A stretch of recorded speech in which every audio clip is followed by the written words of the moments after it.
तो आज की हमारी प्रेजेंटेशन होगी डेटाबेसिस और एसक्यूएल पर। होगी डेटाबेसिस और एसक्यूएल पर।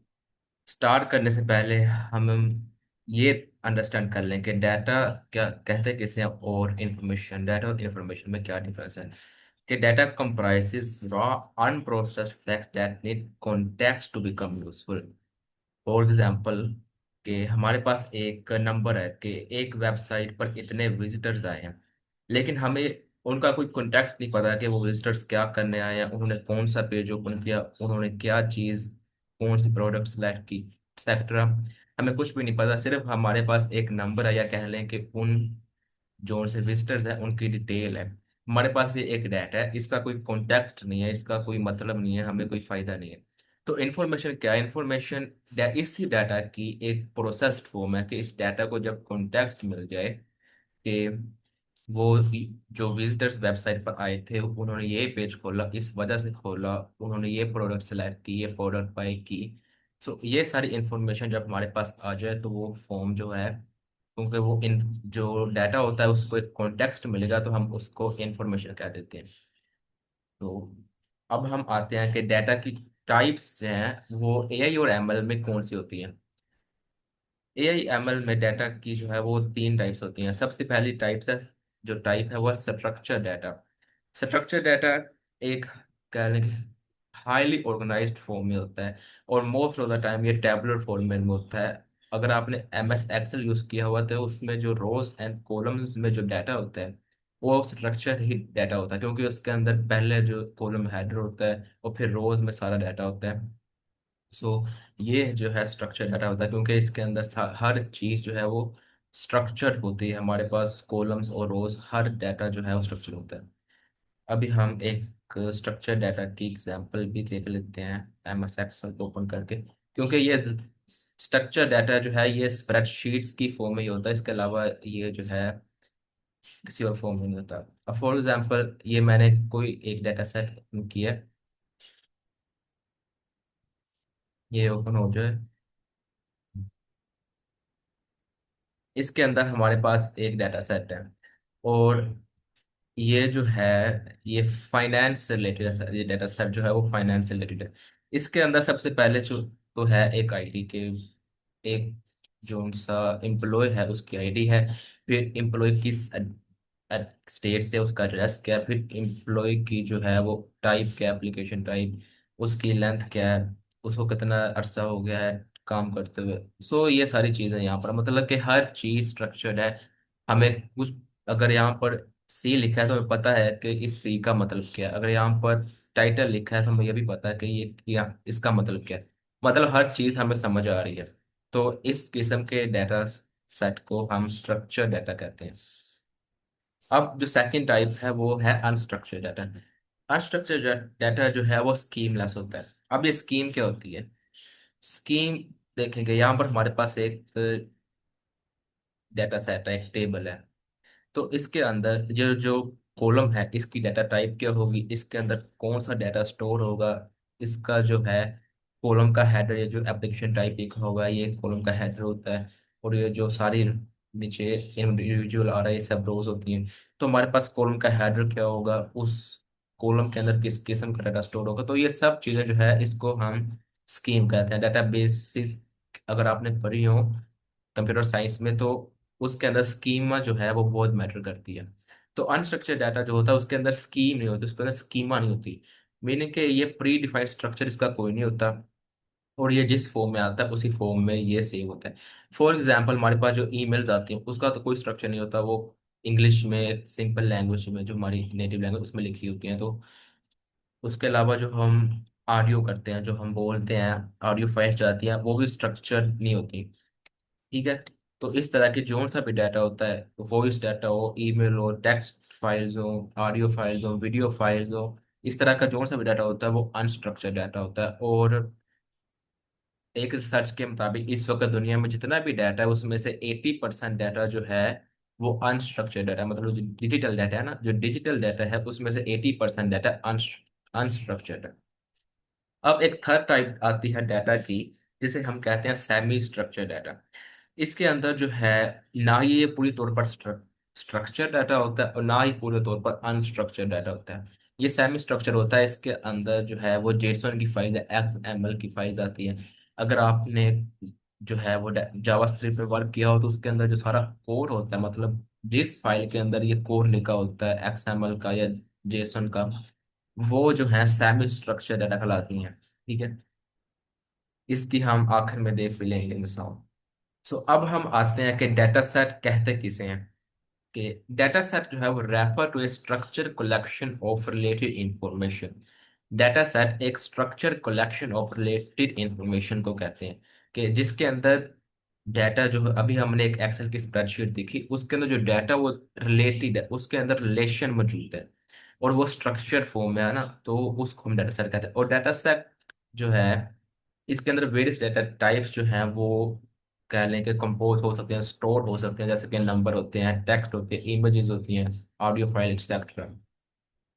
और some data sets may be relatively small and straightforward, containing a few rows and column of data, while others can be massive and intricate. So data sets का जो size है वो very करता होता है। कोई डाटा सेट्स छोटे होते हैं, कोई बड़े डाटा सेट होते हैं, मतलब कि उन डाटा सेट्स के अंदर मल्टीपल टेबल्स होते हैं। और ये बात तब चल जाऊं कि डाटा सेट के अंदर टेबल्स मल्टीपल हो सकते हैं। फॉर एग्जाम्पल, हमारे पास एक ई कॉमर्स का डाटा है, मैं आपको भी दिखा भी दूं यहाँ पर।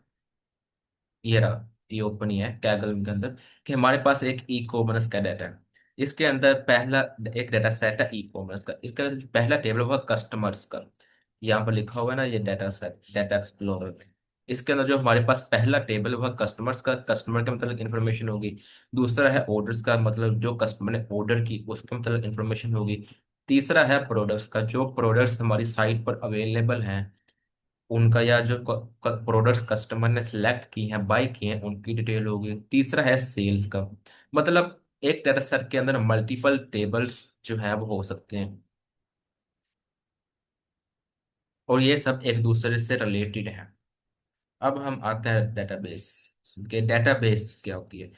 डेटाबेस भी एक organize collection of structure data ही होता है। और इसका ये होता है कि इसके अंदर डाटा सेट्स के अंदर एक खसूसियत नहीं होती, लेकिन डाटा बेसिस का ये होता है कि इसके अंदर जो डाटा स्टोर होता है वो कह लें कि बहुत ही बड़े साइज का भी डाटा जो है वो स्टोर हो सकता है। अगर आप डाटा सेट में स्टोर करेंगे ना, डाटा सेट जो मोस्टली मैंने आपको बताया कि वो रोज एंड कॉलम्स की फॉर्म में होते हैं, अगर हम उसको ओपन करें तो वो कह लें कि वो वर्क नहीं करेंगे। अगर हम उस पर कोई फंक्शन परफॉर्म करना चाहें तो वो नहीं हो सकेगा।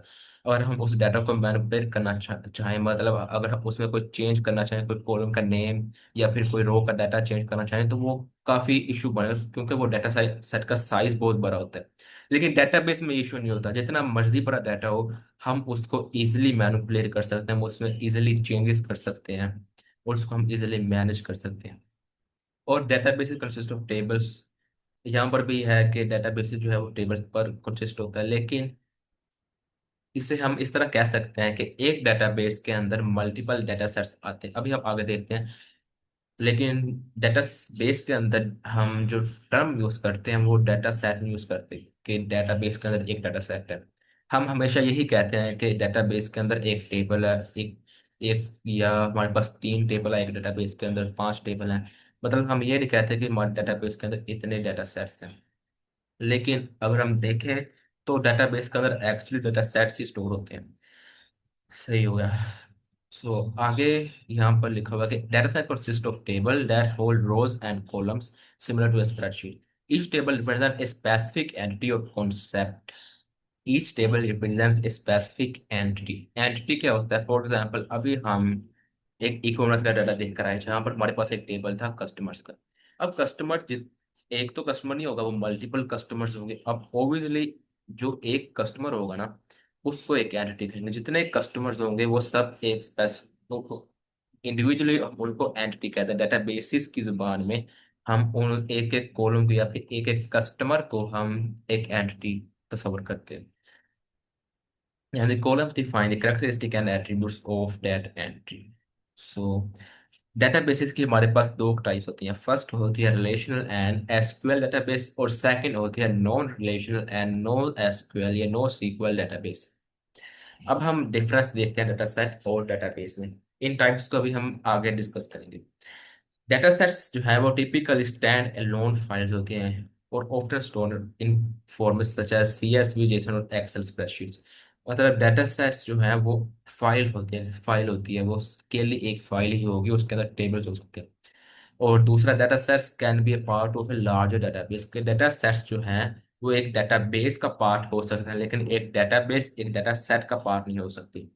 डेटा सेट्स जो हैं वो एक डेटाबेस का पार्ट हो सकते हैं। सर्वे गैदर इंडिविजुअल टेबल्स, यहाँ पर आ गया ना कि हर डेटाबेस जो भी एक डेटाबेस के अंदर स्टोर होगी वो एज ए इंडिविजुअल टेबल अपना जो है वो रोल परफॉर्म करेगी, जो भी डेटाबेस का स्ट्रक्चर होगा।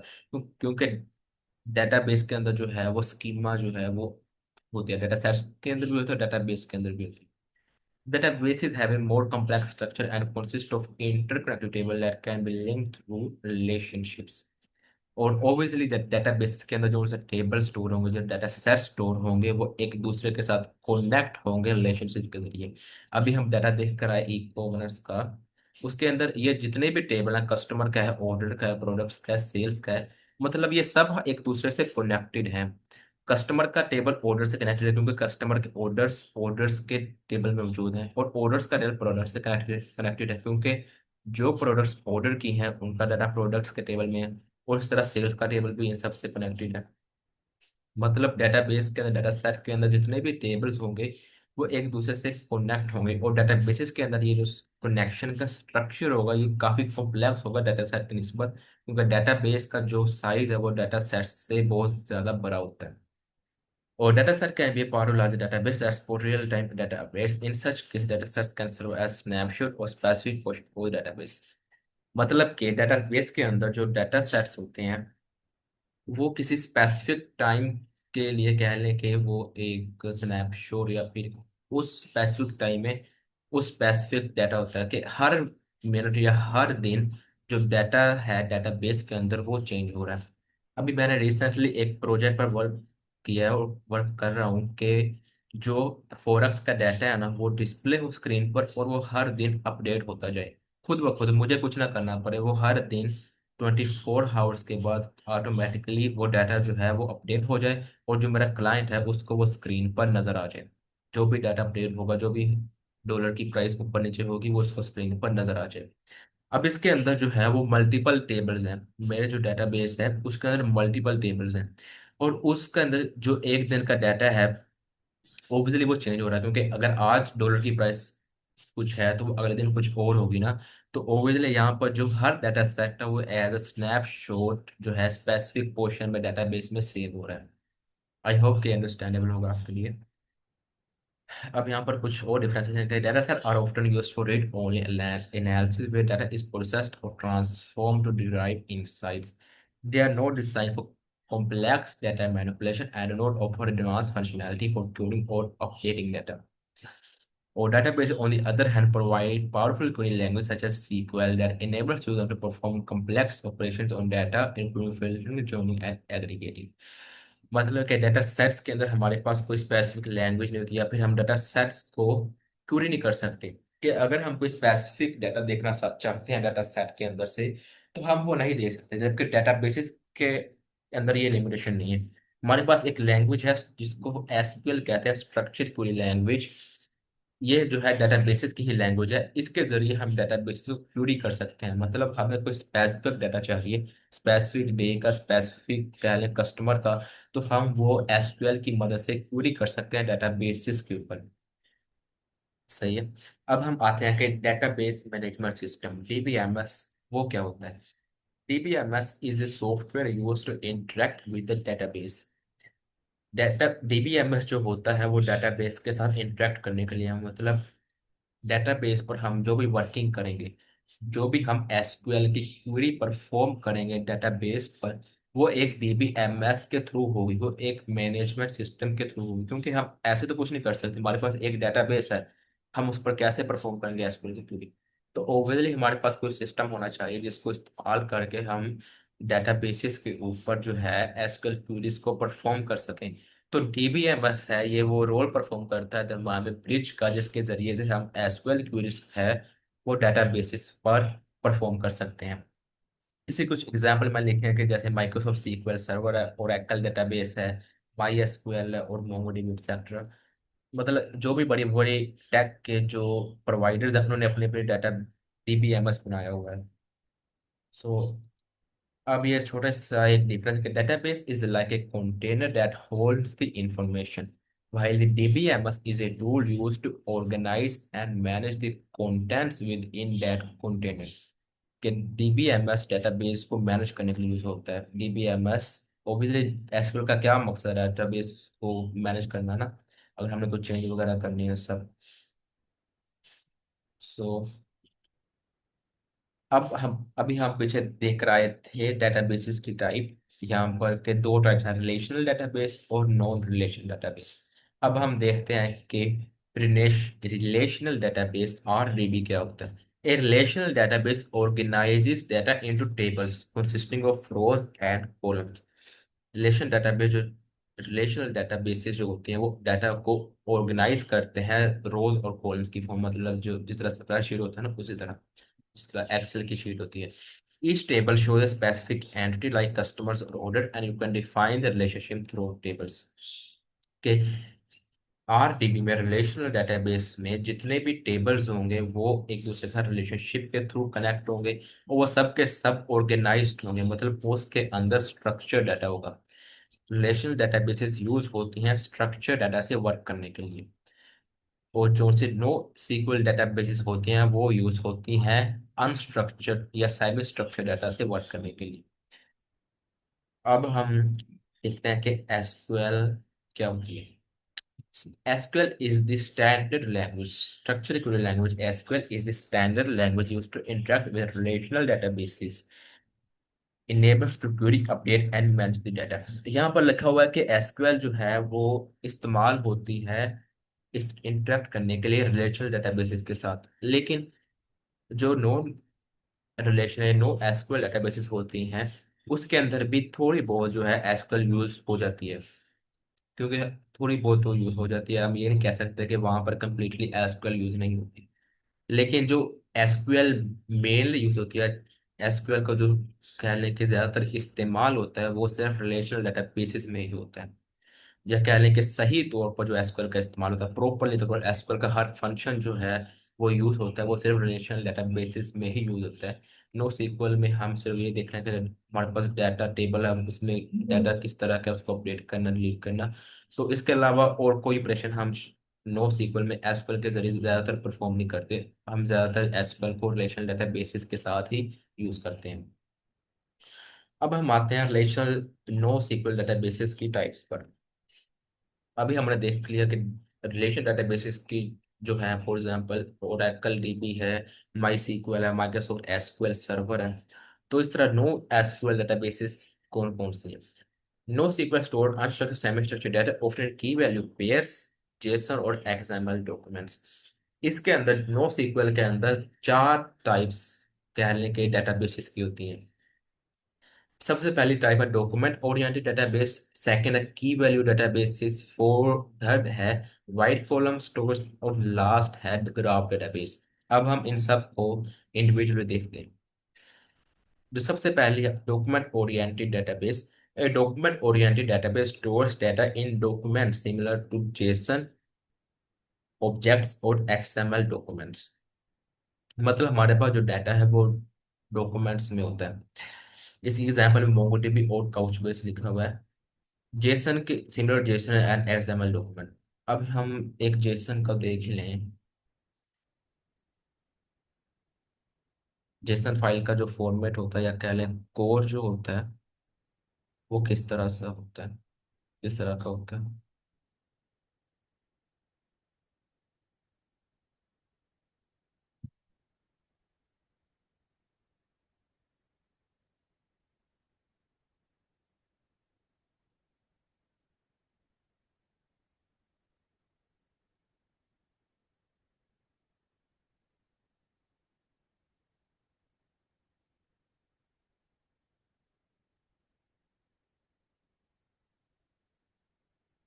ये तो बहुत ही ब्लरी सा नजर आ रहा है, लेकिन यहाँ पर जो है वो मतलब डाटा ऑब्जेक्ट्स में है ना। देखें सबसे पहले एक, अगर आपको व्यू थोड़ा बहुत नजर आ रहा है ना तो काम चले जाएगा। ये ट्वीट का है, एक ऑब्जेक्ट कह लें। फिर यहाँ पर सिंबल्स का है। मतलब डाटा जो है वो ऑब्जेक्ट्स में होता है, डॉक्यूमेंट्स में होता है। इसको भी हम डॉक्यूमेंट कह सकते हैं ना, जेसन की फाइल को, उसके अलावा भी। और मोस्ट ऑफ द टाइम जब हम किसी वेबसाइट में होते हैं तो हमारे पास जो डाटा आता है, फॉर एग्जांपल अगर हम ई कॉमर्स की वेबसाइट रन कर रहे हैं तो उसके अंदर जो हमारे पास डाटा आता है कस्टमर्स का, वो भी डॉक्यूमेंट और यानी डाटा बेसिस में ही आता है। और उस वक्त हमें मोंगोडीबी यूज करनी पड़ती है या फिर काउच बेस, क्योंकि इस इनके जरिए से वो डाटा मैनेज होता है। क्योंकि जो सा डाटा हमारे पास आता है वो स्ट्रक्चर नहीं होता। वो हमें पता नहीं होता कि कस्टमर का, ये कस्टमर का नाम है और उसकी ईमेल क्या होगी, उसका फलां नेम क्या होगा, वो हमें पता नहीं चलता है। डाटाबेस, एक डाटा सेट में के अंदर जो हमारे पास डाटा आता है ना, वो स्ट्रक्चर नहीं होता। तो उसके लिए मोंगोडीबी यूज होती है। मतलब ये जो सी डाटाबेस है, डॉक्यूमेंट ओरिएंटेड डेटाबेस, वहां पर यूज होती है कि हम उसको क्वेरी कर सकते हैं, उसको अंडरस्टैंड कर सकते हैं। तो इसके बाद आती है की वैल्यू पेयर डाटाबेस। इसके अंदर जो डाटा है, a key value store is a similar type of database where each item contains keys and values। मतलब इसके अंदर जो एक रो है, यहाँ पर आपको पिक्चर में नजर आ रही है, कस्टमर और कस्टमर का वैल्यू, मतलब कस्टमर का नाम। तो ये एक रो है, ठीक है। मतलब कह लें कि ये एक आइटम है, और ये जो कस्टमर का एक कस्टमर नेम ये की है, और कस्टमर का जो नाम वैल्यू है ये वैल्यू, कस्टमर का जो नाम है वो वैल्यू है। और जो कस्टमर नेम मतलब जो आस्किंग फॉर्म है वो की है। अगर आपने पाइथन में वो डिक्शनरीज पढ़ी है तो उसके अंदर भी सारा यही की वैल्यू का ही होता है। की वैल्यू में डाटा स्टोर होता है। इसी तरह यहाँ पर भी जो डाटा बेस है उसके अंदर बिल्कुल डिक्शनरी वाला काम है कि हमारे पास एक की होती है, उसका एक तो वैल्यू होती है। तो ये हो गया, इसकी एग्जांपल है amazon डायनामो डीबी और रेडिस है।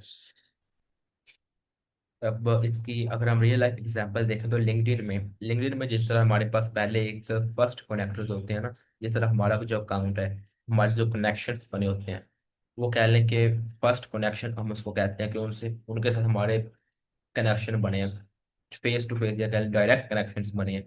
एक होते हैं सेकंड कनेक्टर्स के, जो हमारे कनेक्शन जिन लोगों के साथ होते हैं उनके जोड़ से कनेक्शन जिनके साथ बने होते हैं। और इस तरह जो फिर उन लोगों के आगे जो उनसे कनेक्शन पड़े होते हैं उसको थर्ड कनेक्शन, इस तरह से ना वो सारा एक की वैल्यू पेयर की फॉर्म में वो सारा डाटा बैक एंड पर होता है। सही हो गया।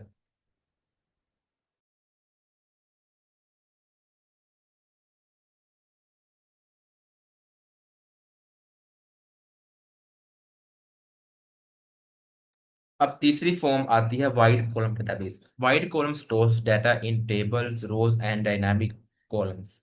The data is stored in tables. However, unlike traditional SQL database, wide column stores are flexible. क्या डिफरेंस है? Wide column stores are flexible where different rows can have different set of values। कि हम ये बिल्कुल same है ना पहली line के, wide column store data in tables. तो हमें अभी देख कर आए कि रिलेशनल डेटाबेस में क्या होता है, डाटा टेबल्स में होता है, रोज में होता है, कॉलम्स में होता है। लेकिन इनमें डिफरेंस क्या है वाइड कॉलम डेटाबेस और जो हम देख रहे हैं अभी एसक्यूएल डेटाबेस में, कि ये जो है वो फ्लेक्सिबल होते हैं। कि हम अगर कोई चेंज करना चाहें, मतलब कोई रो है, उसके अंदर हमारे पास कस्टमर्स का टेबल है, फॉर एग्जाम्पल हमारे पास कस्टमर्स का टेबल है, उसके अंदर कोई रो है, उस रो के अंदर फलां कस्टमर का फलां एंटिटी की इंफॉर्मेशन नहीं है। फॉर एग्जांपल के तौर पर हमारे पास एक कॉलम है कस्टमर का नेम, एक है कस्टमर का फोन नंबर, एक है कस्टमर का एड्रेस। तो हमारे पास जो रोज हैं वो फ्लेक्सिबल है। मतलब किसी कस्टमर का नाम है, उसका नेम नहीं है, किसी का नाम है, उसका एड्रेस नहीं है। मतलब वो सब फ्लेक्सिबल है। और इसके अंदर ये होता है कि दूसरा एज पर डाटा बेसिस में हमारे पास डाटा जो है वो रो वाइज होता है, कि हम उसको क्लीन कर सकते हैं, हम रोज को फिल कर सकते हैं। लेकिन इसके अंदर डाटा जो है वो कॉलम वाइज अलाइन होता है। इसकी ज़्यादा कॉम्प्लेक्सिटी में जाने की हमें ज़रूरत नहीं है, इसकी हमें ज़्यादा ज़रूरत भी नहीं पड़ेगी, लेकिन इसको अंडरस्टैंड करना है ज़रूरी है कि इसके अंदर डाटा जो स्टोर होता है वो फ्लेक्सिबल होता है। वाइड कॉलम यहाँ पर लिखना, कॉलम वाइज डाटा जो है वो स्टोर होता है, ना कि रो वाइज। इसको जो एग्जाम्पल है पाचे कैसेंड्रा एंड एच बेस है। इनका ज़्यादा यूज यूज शायद ना होता, क्योंकि इनको मैंने भी आज तक कभी यूज नहीं किया वाइड कॉलम डाटा बेसिस को। अब आगे जो हमारी लास्ट डेटाबेस है वो ग्राफ डेटाबेस। ये मेरे ख्याल से काफ़ी पॉपुलर है और आपने शायद किसी बुक में अपनी यूनिवर्सिटी या अपने कॉलेज लाइफ में पढ़ी हो। ग्राफ ग्राफ डेटाबेस जो है वो store data in the form of nodes and edges. Nodes typically store information about people, places, and things, while edges store information about the relationship between the nodes.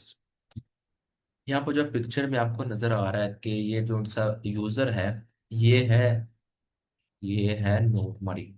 ठीक है। वो जो दरमियान में जो एरो है ये है एजिस। मतलब एजिस जो है वो रिलेशनशिप का रोल परफॉर्म कर रहे हैं नोड्स के दरमियान। ये यूजर ने क्लिक किया हमारी पोस्ट पर, इसने कमेंट और लाइक किया, इसने पोस्ट को व्यू किया। मतलब ये सारी चीजें एक दूसरे के साथ कनेक्ट हैं एक ग्राफ के जरिए, नोड्स एंड एजेस के जरिए। उस पोस्ट पर जितने बंदों ने कह लें कि रीच है, जितनी रीच आई उसके अंदर क्या रिलेशन है, तो वो ग्राफ डेटाबेस के जरिए सारा यहाँ पर हम देख रहे हैं कि एक पोस्ट पर कैसे कौन कौन से यूजर ने कैसे मतलब के जो रीच है उसका उन यूजर्स के अंदर क्या रिलेशनशिप है, वो नोड्स एंड एजेस के थ्रू जो है वो सारा रिलेशनशिप यहाँ पर डिफाइन हुआ है। एक डाटा बेसिक एग्जांपल में न्यू फोर जी और amazon नेपट्यून है वो।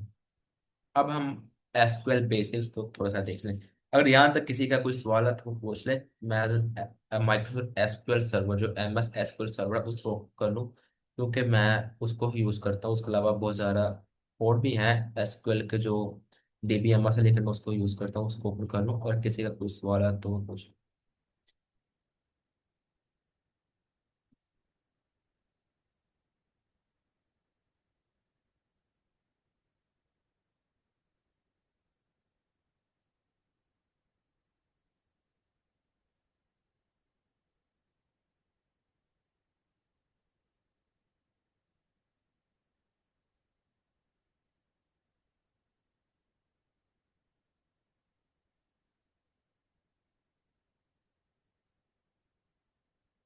अब हम यहाँ पर थोड़ा सा एसक्यूएल का कोड देखेंगे कि वो किस फॉर्म में होता है, उसका स्ट्रक्चर क्या होता है।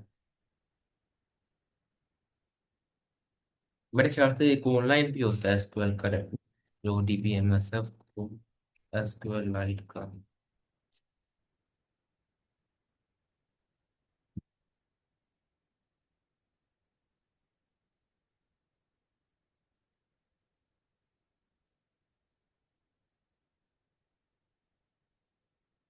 ये बहुत हैवी सॉफ्टवेयर है जो माइक्रोसॉफ्ट एसक्यूएल सर्वर है ना। ये बहुत हैवी, मैंने इसको डाउनलोड जब किया था तो बहुत मुश्किल हुई थी कनेक्ट में। सुनो,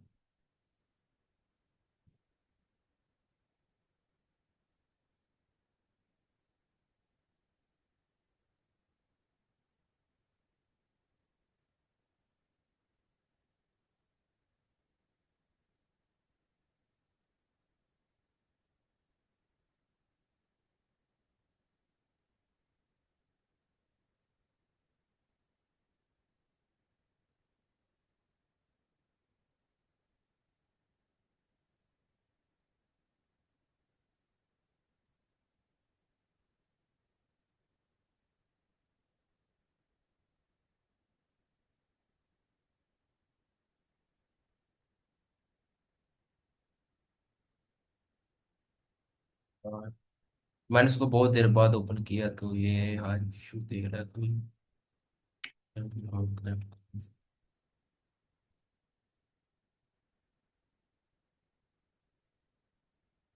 यार माइक सीक्वल मेरे डाउनलोड नहीं हुआ था। मैंने बहुत ट्राई की थी कि मेरा डाउनलोड हो जाए किस तरीके से, लेकिन वो डाउनलोड हो जाता था, वो आगे नहीं चलता था ना।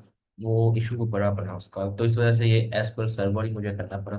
और पहले ना मैंने पहले एसक्यूएल सर्वर पहले मेरे पहले से डाउनलोड था। मतलब जब डाउनलोड पहले मैंने किया एसक्यूएल लाइट से पहले, तो फिर मैंने कहा इसको यूज कर लूँ। अब यहाँ पर मेरे पास एक डाटा सेट है पिज्जा का। इसका टेबल कितनी है। अभी मैं इसका एक ऑडिटर ओपन करूँ।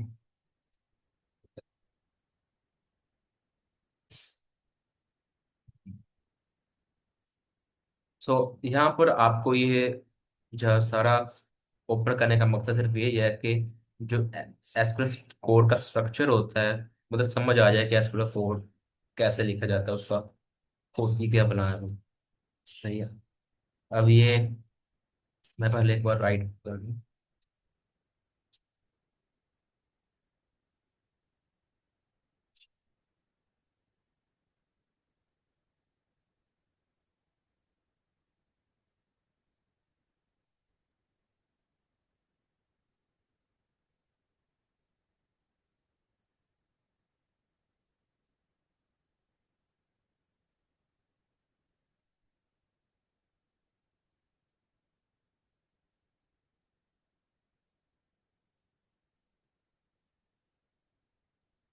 तो ये मेरे पास एक ना डाटा सेट था जो मैंने इस डेबी डेटाबेस मैनेजमेंट सिस्टम में लोड किया था, जो माइक्रोसॉफ्ट एसक्यूएल सर्वर है। अब यहाँ पर मैंने एक लाइन ऑफ कोड लिखा कि सिलेक्ट सिलेक्ट कर लो। यह जो स्टार का साइन है इसका मतलब होता है एवरीथिंग, मतलब हर कॉलम। स्टार के साइन का मतलब होता है हर कॉलम। सिलेक्ट, हर कॉलम सेलेक्ट कर लो from DBO dot pizza style, मतलब ये जो सा मेरे पास टेबल है यहाँ पर आपको लेफ्ट हैंड साइड में नजर आ रहा होगा कि ये डेटाबेस। अब सबसे पहले पिज्जा प्रोजेक्ट की डेटाबेस के अंदर मेरे पास जो टेबल वाला टैब है, जो टेबल वाली फाइल है, उसके अंदर एक टेबल है डीबीओ डॉट पिज्जा सेल्स। इस टेबल के अंदर ये मेरे पास एक टेबल है, टेबल्स वाले सेक्शन के अंदर। तो मैंने उस टेबल को यहाँ पर कॉल किया और जिसके अंदर मेरा सारा डाटा यहाँ पर शो हो गया कि select everything from this table. So इस तरह से हम टेबल को सिलेक्ट कर सकते हैं। अगर हमने इसके अंदर कोई फंक्शन लगाना हो, फॉर एग्जाम्पल वेयर, यहाँ पर जो है क्वांटिटी हमारे पास एक कॉलम है, पिज्ज़ा और जो ऑर्डर्स का जो डाटा है, सबसे पहले पिज्ज़ा आईडी है, फिर ऑर्डर आईडी है, फिर पिज्ज़ा नेम आईडी है, फिर quantity, order date, order time, unit price, total price, ये सारी चीज़ें हमारे पास आ जाए यहाँ पर। सही है। और अगर अब हमने देखना है कि वो वाले ऑर्डर शो हो जहाँ पर क्वांटिटी जो है पिज्ज़ा की वो सिर्फ एक है या कह लें दो। तो हम यहाँ पर लिखेंगे वेयर क्वांटिटी, हमने सीधा कॉलम का नाम लिया, where quantity quantity is equal to to.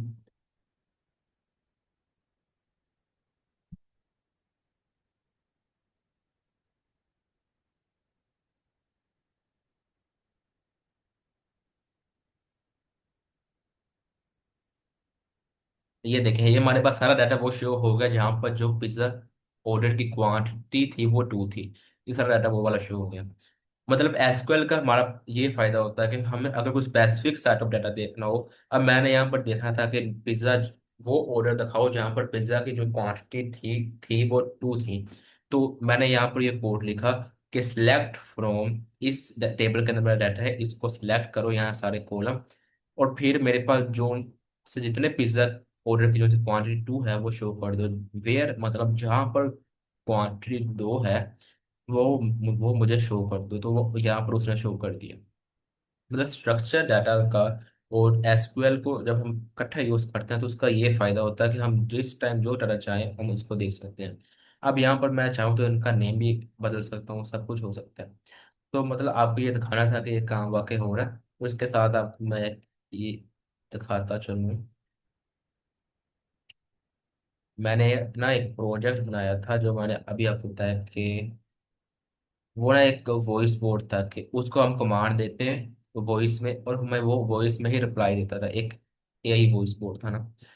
तो उसका ना मैंने सारा जो डाटा था ना वो एक डेटाबेस में स्टोर करवाया था एसक्यूएल सर्वर। और कोड का एसक्यूएल कोड का ये होता है कि इसके अंदर ये वो नहीं है, इसको क्या कहते हैं कि पाइथन जो है, इस तरह पाइथन है ना कि वो केस सेंसिटिव है।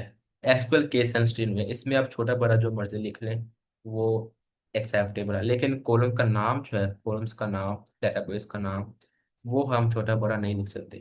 इसलिए जो कोड है वो हम लिख सकते हैं। सिलेक्ट, यहाँ पर मैं आपको वो बस खाता जाऊँ, फिर हम हमारा आज की प्रेजेंटेशन कंप्लीट हो जाएगी। के सिलेक्ट एवरीथिंग फ्रॉम, ये मेरे कॉलम का नाम है। यूजर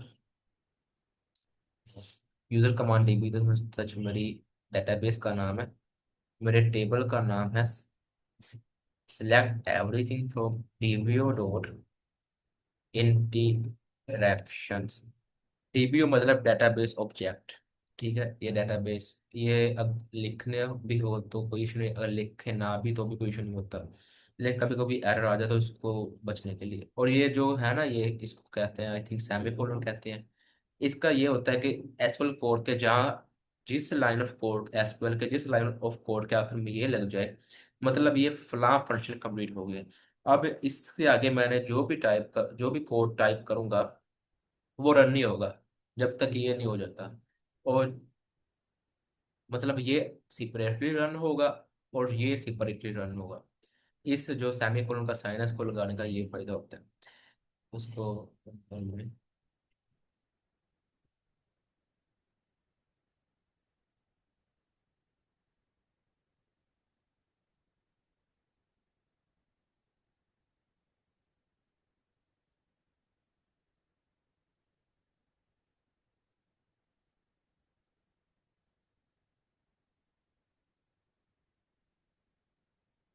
ये आज एरर दे रहा है।